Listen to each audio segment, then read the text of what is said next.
ఇలా పోదామని ఎప్పుడు చెప్తాను సార్ నేను.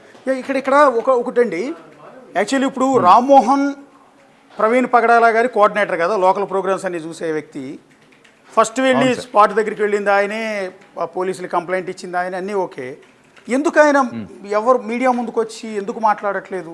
ఎందుకు ఆయన కొంత భయపడుతున్నట్టుగా అనిపిస్తోంది? ఐ డోంట్ నో సార్, మరి నాకు అసలు తెలియదు సార్ దాని గురించి. ఎక్కడ మీరు నిన్న హైదరాబాద్ వచ్చారని, యాక్చువల్లీ మేము 3 రోజుల నుంచి వెతుకుతున్నాం ఆయన కోసం. ఎందుకంటే ఫస్ట్ స్పాట్ మీ లైవ్లోనే చూశాను సార్ నేను. లైవ్లో ఉన్నారా? మీ లైవ్లోనే చూశాను సార్ నేను ఆయన్ని. రక్షణ టీవీలో లైవ్ వచ్చింది, మీరు లైవ్ ఇచ్చారు కదా. ఆ లైవ్లో ఆయన ఆ పార్థివ దేహం దగ్గరికి, ఆ చర్చి లోపల పార్థివ దేహం దగ్గరకు వచ్చి ఆ బాక్స్లో ఉన్న బాడీని చూసి బయటకు వెళ్ళేటప్పుడు నాకు రామ్మోహన్ క్లియర్గా కనబడ్డాడు అక్కడ. Okay okay okay. ఆయన రామ్మోహన్ బాగా క్లోజ్ కదండి, ఫ్యామిలీ క్లోజ్, వెళ్తారు వాళ్ళు ఆబ్వియస్లీ అక్కడ ఉంటారు. అది అందులో ఎందుకు ఒకటి ఇప్పుడు నేను కూడా నేను అక్కడే ఉండాలి సార్, నేను కూడా రావాలి అసలు అక్కడికి. అవునండి. అయితే నైట్ బాగా లేట్ అయిపోయింది నాకు, ఆల్రెడీ కమిట్మెంట్స్ ఉన్నాయి, ఇచ్చేసిన మీటింగ్స్ డేట్స్ ఉన్నాయి, వాళ్ళు చాలా హట్ అయిపోతారు. అక్కడ ఆల్రెడీ 1000 రూపాయలు ఖర్చు పెట్టేసి ఆల్రెడీ అంతా సెటప్ చేసుకుని ఉంటారు, నేను వెళ్ళకపోతే బాధపడతారని చెప్పేసి వెళ్ళానండి అక్కడికి. Okay okay. వచ్చేసరికి నాకు బాగా లేట్ అయిపోయింది. ఎర్లీ ఇన్ ద మార్నింగ్ నాకు 1 డే బిఫోర్ ఫ్లైట్లు దొరకలేదు. ఓకే. నాకు కార్లో రావడానికి టైం సరిపోదు అనుకున్నాను, ఫ్లైట్కి వద్దాం అనుకున్నాను, అది కుదరలేదు. మళ్ళీ ఈవినింగ్ నేను రావడానికి కూడా నాకు అవైలబిలిటీ లేదు. ఫోన్లే నేను ఇక్కడ దగ్గరుండి నేనే కదా సాగనంపాను బాడీని. ఓకే. ఇంకెక్కడే నేను అంతిమంగా వీడుకోలు ఇచ్చేసాను ఆయనకి, ఇంకా అక్కడికి వెళ్ళినా అదే కదా చేసేదని ఇంకా నేను రాలేదు సార్ హైదరాబాద్కి. ఓకే. అంటే ఈ రామ్మోహన్ అనే వ్యక్తి బయటకు వచ్చి ఆయన లాస్ట్ టైం మాట్లాడినప్పుడు లాస్ట్ కాల్లో ఏం చెప్పారు? ఒకవేళ ఎవరన్నా థ్రెటనింగ్ చేస్తుంటే రామ్మోహన్ చెప్పడం అయితే, నిన్న ఈవినింగ్ నుంచి ఫోన్ ట్రై చేస్తున్నానన్నా, ఫోన్ కలవలేదు, స్విచ్ ఆఫ్ అని వచ్చింది అని చెప్పాడండి నాకైతే రామ్మోహన్. మరి ఓకే, నాతో చెప్పడం, అందరూ ఉండగానే చెప్పాడు అది. అదే మాట్లాడడం, తర్వాత ఇంకా మాట్లాడలేదండి. వాళ్ళ మిసెస్ కూడా అప్పుడే మాట్లాడారు అక్కడ. ఓకే. డే 1 ఆ రోజు ఇన్సిడెంట్ జరిగిన రోజు. అదేనండి. అంటే లాస్ట్ కాల్ మరి ఆయన ప్రవీణ్ పగడాల గారి ఫోన్ నుంచి లాస్ట్ కాల్ రామ్మోహన్కే ఉందంట. సరే, ప్రోగ్రామ్ గురించి చేశారా, లేకపోతే ఏమైనా ఇన్సిడెంట్ జరిగింది చెప్పాలనుకున్నది చేశారా? చేసినప్పుడు ఈయన ఎత్తాడా లేదా, ఈ క్లారిటీ లేదు. ఫోన్ పోలీసులు హ్యాండ్ ఓవర్ చేసుకున్నారు సార్ మెయిన్గా. ఓకే. 2 ఫోన్లు ఉంటాయటండి ప్రవీణ్ గారికి, ఒకటి కాదట. ఓకే. నాకు తెలిసిన సమాచారం సుమా. అవునండి. మరి ఆ 2 ఫోన్లు వీళ్ళ దగ్గరే ఉండాలి. ఓకే. సో ఆ ఫోన్లు తీసుకుంటే సరిపోద్ది. ఆ ఫోన్తో పాటు సేమ్ నెట్వర్క్లో ట్రావెల్ చేసిన ఇంకో నెంబర్ ఏమైనా ఉందా వాళ్ళు చెక్ చేస్తే ఈజీగా పసిగట్టేయచ్చు, కనిపెట్టేయచ్చు. ఏమంటే ఎన్ని కేసులు అలా సాల్వ్ చేయలేదండి. ఈజీ. అవునండి, అదంతా టవర్ లొకేషన్ చేయొచ్చు, కాల్స్ చేయొచ్చు, ఇదంతా కూడా ఈజీ అయిపోతుంది. కానీ ఏది బయట పెట్టట్లేదు, నిజంగా పోలీసులు చేస్తున్నారేమో. నీ ఫోన్ సిగ్నల్ ఆ రేడియస్ లో ఎందుకు ఉందని కూడా అడుగుతారు ఎవరైనా ఉంటే అక్కడ సస్పిషియస్ గా. అతనితో పాటు ఎందుకు ట్రావెల్ చేసామని కూడా అడుగుతారు. నీ సిగ్నల్ ఎందుకు అతనితో పాటు కలిసి వెళ్ళిందని అడుగుతారు. ఆ కోణంలో దర్యాప్తు చేస్తే ఈజీ అయిపోద్దని నేను మొదటి రోజు నుంచి మొత్తుకుంటున్నాను. ఇప్పుడు ఎర్రకారు మీద అందరికి అనుమానం వస్తుంది. ఎర్రకారు ఎవరిది, లేదా అసలు ఎర్రకారుకి యాక్సిడెంట్కి సంబంధం లేదా, ఇవన్నీ కూడా పోలీసులు చెప్తూ ఉంటే ఏంటండి ఒక క్లారిఫై అయిపోతూ ఉంటుంది. అందరికి ఇన్ని డౌట్స్ రావు. ఇదేంటంటే రోజు ఇన్ని రోజులు దీన్ని డ్రాగ్ చేయకూడదు సార్, ఇన్ని రోజులు దీన్ని డ్రాగ్ చేయకూడదు.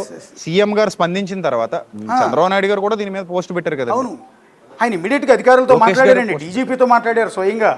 సీఎం గారే స్వయంగా డీజీపీతో మాట్లాడారు, ఇమీడియట్ గా దాని మీద విచారణకు ఆదేశించారు. ఇంత జరిగిన తర్వాత కూడా, అంటే ఒక సీఎం చెప్పిన తర్వాత కూడా వీళ్ళు ఎందుకు దాన్ని ఇంకా రహస్యంగా దాస్తూ ఉన్నారు? ఎందుకు ఇంకా టెన్షన్ పెంచుతున్నారు?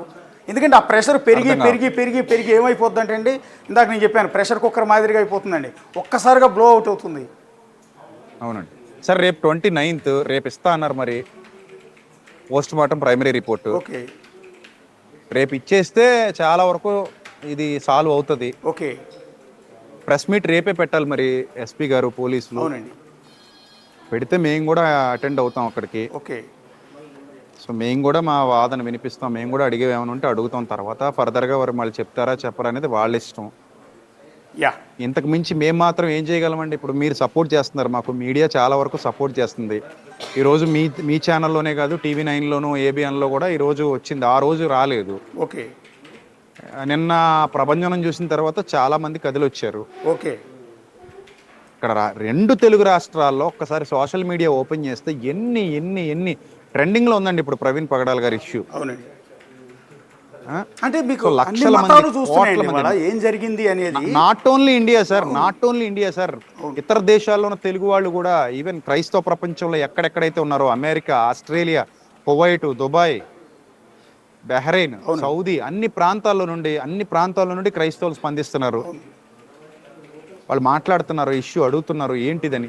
తెలియని వాళ్ళు కూడా వెళ్ళారు సార్. నిన్న ప్రవీణ్ గారితో పరిచయం లేని వాళ్ళు కూడా సేవకులు వెళ్ళారు అక్కడికి. నిన్న మీ ఛానల్లో లైవ్ ఇచ్చినప్పుడు అందులో కూడా మాట్లాడారు కదా కొంతమంది. అవునండి, ముస్లిమ్స్ వచ్చారు, కల్వరి ముస్లిమ్స్ వచ్చారు, హిందూస్ వచ్చారు. అక్కడ నేనే ఉన్నాను, అక్కడ బాప్టిస్ట్ చర్చ్ దగ్గర నేనే ఉన్నాను. అక్కడ అనేక మంది హిందువులు వచ్చారు, అనేక మంది ముస్లిమ్స్ వచ్చారు. అంటే మా బాధ ఏంటంటే మరొకరికి ఇలా జరగకూడదని సార్. ఇది మా మెయిన్. ఇంతగా నేను ఈ విషయంలో మాట్లాడడానికి గల కారణం ఏంటంటే మత కల్లోలాలు జరగకూడదు, ప్రజల్లో పరమత సహనం పెరగాలి. ఈ ఇష్యూ మీద నేను ఈ మీడియా వేదికగా కూడా కోరుతున్నాను. ఈ ఇష్యూ మీద ప్రభుత్వాలు చాలా కఠినంగా చర్యలు తీసుకోవాలి. ఎవరైనా సరే ఇతర మతాలను దూషించినా, ఇతర దేవుళ్ళను దూషించినా సదరు వ్యక్తి మీద చర్యలు తీసుకోవాలి. లేదంటే దీన్ని అడ్డు పెట్టుకుని మొత్తం క్రిస్టియానిటీ మీద, మొత్తం హిందూ మతం మీద, మొత్తం ఇస్లాం మీద బురజల్లే వాళ్ళు ఎక్కువైపోతున్నారు. ఇప్పుడు నేను తప్పు చేశాను అనుకోండి, నేను హిందూ దేవి దేవతల గురించి తప్పుగా ఒక క్రిస్టియన్ లీడర్గా నేను మాట్లాడాను అనుకోండి, నన్ను మాత్రమే శిక్షించాలి, నా భావజాలని మాత్రమే ఖండించాలి, నా తప్పుడు ఆలోచన మాత్రమే ఖండించాలి తప్ప నేనేదో అన్నానని యేసుప్రభుని తిట్టడం, నేనేదో అన్నానని మరియమ్మని తిట్టడం, నేనేదో అన్నానని ఆల్ ఓవర్ క్రిస్టియానిటీని అంతటిని దూషించడం, బైబిల్ని దూషించడం తప్పు కదండి. ఇప్పుడు ఇదే ప్యాటర్న్లో అన్ని మతాల వాళ్ళకి ఇదే వర్తిస్తుంది కదా.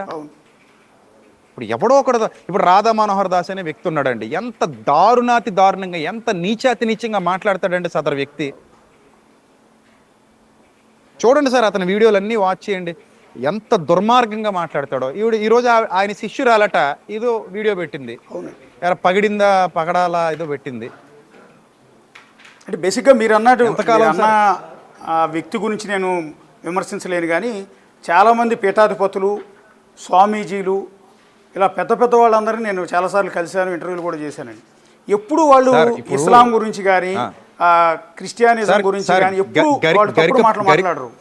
గరికపాటి నరసింహరావు ఉన్నారండి, జెన్యూన్గా మాట్లాడతారండి ఆయన. అవునండి, ఆయన మాటల్లో ఎక్కడా కూడా పరమత ద్వేషం కనబడదండి. చాలా జెన్యూన్గా, చాలా నీట్గా ఆయన వీడియోలు అందరూ చూస్తారండి. ఎందుకు చాగంటి కోటేశ్వరరావు నోటి నుంచి ఎప్పుడన్నా వేరే మతం గురించి తిట్టిన సందర్భాలు రాదండి. చాగంటి గారు కూడా చాలా సూపర్గా మాట్లాడతారు. అంతెందుకంటే మొన్న మధ్య చిన్నజీయర్ స్వామి గారు, ఆయన స్వస్థలం మా పక్కనే అర్థమూరండి, ఆయన స్వస్థలం మాకు దగ్గరలోనే. చిన్నజీయర్ స్వాముల వారు ఎంత అద్భుతంగా మాట్లాడారండి. అరే ఆలకబడి ఎందుకురా ఏడుస్తారు మీరు, ముందు మనం చూసుకుందాంరా, ఎవడు కంపాడు కడుక్కోండి, ఎవడు ఇల్లాడు శుభ్రం చేసుకోండి అన్నాడండి ఆయన. భారతీయులుగా ఐక్యంగా ఉందాం, కలిసిమెలిసి ఉందాం. నేను అదేగా చెప్తున్నానండి. ఇప్పుడు అవసరం వచ్చినప్పుడు మనకు బ్లడ్ కావాలి, మతం చూడట్లేదు, యాక్సిడెంట్ అయింది, కులం చూడట్లేదు, ఏమంటే ఆకలేస్తుంది, మతం చూడట్లేదు, హోటల్కి మతం లేదు, హాస్పిటల్కి మతం లేదు, కులం లేదు, ఏ ప్రభుత్వ సంస్థలకి మతం లేదు, కులం లేదు. మన అవసరానికి ఎక్కడా అది లేనప్పుడు మనం విదేశాలకు వెళ్ళి ఆ విదేశాల్లో చదువుకుంటున్నాం, విదేశాల్లో మనం ఉద్యోగాలు చేసుకుంటున్నాం, ఆ విదేశాల్లో కూడా చాలామంది హ్యాపీగా మన వాళ్ళు, తెలుగు వాళ్ళు బతుకుతున్నారు అక్కడ. అన్ని కంట్రీస్లో మన తెలుగు వాళ్ళు విస్తరించున్నారు.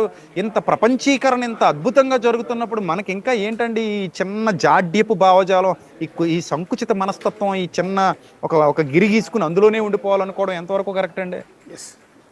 ఈ రెచ్చగొట్టే వాళ్ళని సపోర్ట్ చేస్తున్నారండి చాలామంది, అదే నాకు నచ్చట్లేదు.